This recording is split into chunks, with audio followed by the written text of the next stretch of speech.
When you think of U2, what comes to mind? Maybe some of these numbers might help. More about that a little bit later on. The band themselves have been around for over 40 years and they have defied and defined rock and roll, a little bit like the Rolling Stones, Johnny Cash perhaps, or Levi's, authentic relevance. And they've strived time and time again to remain authentic, to remain interesting, and to remain relevant. How can we connect the success of the band to effective teams? Well, that's just what today is all about. But let's take a step back first of all. Why have a team in the first place? Why bother with a team? Why put so much into the dynamic of a team? And the reasons people will often cite will be flexibility or synergy or adaptability. And how do you best use a team? Well, to help solve a new problem or an existing one, provide some fresh thinking. Or maybe there's the problem is so large it needs quite a few people to make contributions in terms of a solution to the problem. Now, like every team, there can be challenges and there can be regression. How do you address regression? Well, could be a situation where you need to link the team performance to the bonus. Or it could be an idea to just give encouragement each step of the way, incremental steps if you like, and that's the essence of good leadership. But if a patient is not responding in terms of regression, you can use keyhole surgery or perhaps go under the knife. Keyhole surgery could be something like, I'll tell your mother. No, only joking.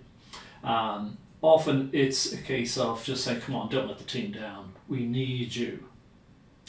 But failing that, perhaps going under the knife is the next big thing, and you've got to do that. You've got to reset the dial. But always with a team and a team dynamic and building dynamic winning teams, the holy grail, of course, is always around ensuring that each member assumes responsibility for their part in what gets accomplished. That's really important. I'm going to say that again.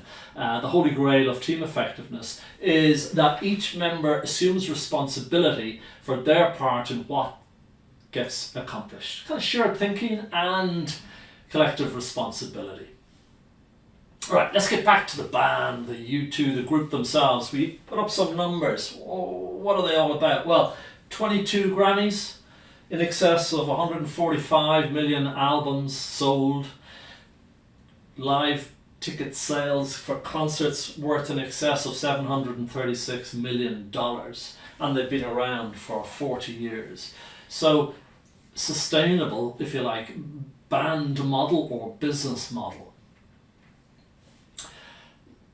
The long-time collaborator in terms of production, sound production, was a guy called Brian Eno, and he talked about a record, and he said a record is usually the result of a small, tightly knit team working in close contact and with a continuity of attention. Now, like any good team, the band themselves have had their challenges, anything from financial to burnout to excesses to divorces and so forth. They've had their challenges, but their achievements really far outweigh what they've experienced in terms of bumps in the road. And success is never a straight line. It's always a sequence of events, a kind of an S-shaped curve very often. But I think one thing that has helped the band enormously in terms of sustainability is the 4 band members themselves.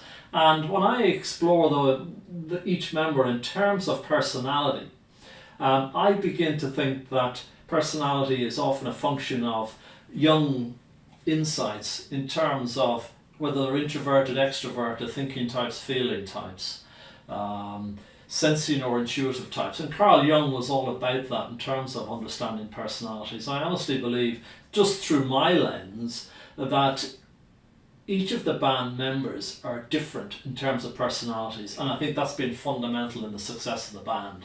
I would see Bono as more of an extroverted feeling type.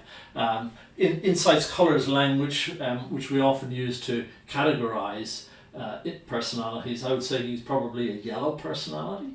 Get me involved would be a key modus operandi for him. The Edge, the guitarist, I think is also extroverted, but more of a thinking type. Be bright, be brief, be gone in terms of Insight's colour, so a red type personality. Clayton, the bass player, possibly green, introverted feeling type. Show me you care.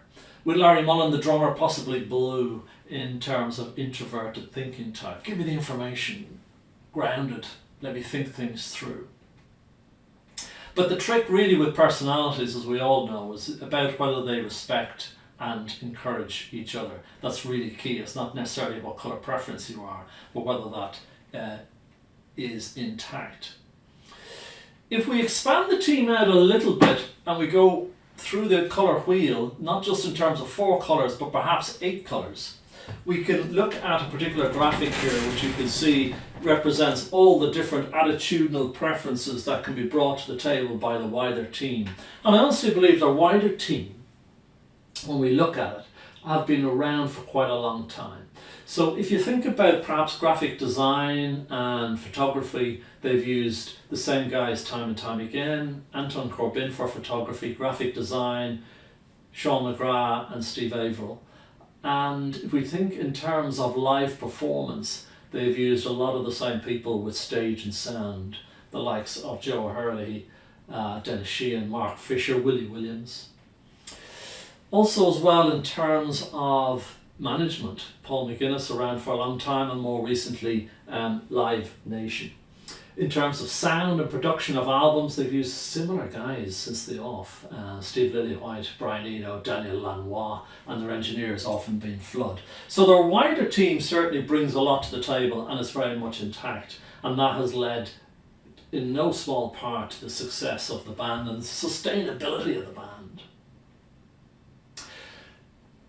I'd like to reference as well an extraordinary insight from a guy called Lencioni, who's an American author on team effectiveness. And he said that team is a function of a number of different pillars. And some of those pillars I think we can reference as well in terms of the group themselves. One is building trust. The second one, of course, is focusing on results. The third one, according to Lencioni, was managing conflict or mastering conflict, and achieving commitment, number 4. And finally, the other pillar, of course, is embracing accountability. And he basically was of the view that for a team to be sustainable and to be dynamic and to be high performing, essentially what they needed were those anchors down on a consistent basis over a certain period of time. And what I've done now is I'm just going to show very quickly some quotes from individual band members themselves, which reinforce this idea of the blue thread through the band from the off. So take a look at some of these quotes from each of the 4 band members.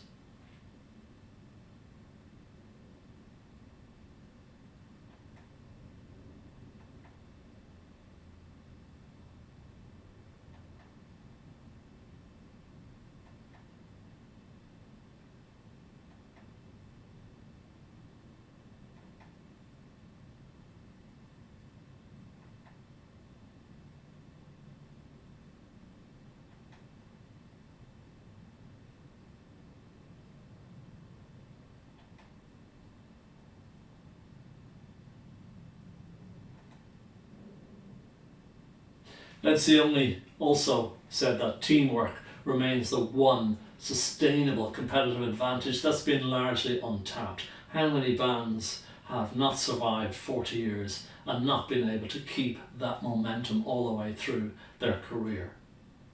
Okay, so there's some insights on the band, and through my lens, purely through my lens, why they've been so successful. And I've used reference to Carl Jung's psychology in terms of personalities and Lencioni's fundamental pillars for building dynamic winning teams. If you'd like to learn more about our insights on the band themselves, or indeed would like some support in terms of building dynamic winning teams, we've got plenty of instruments at our disposal, the likes of Insight's Colours, and indeed Human Synergistics is another high-end team building, as distinct from bonding initiative.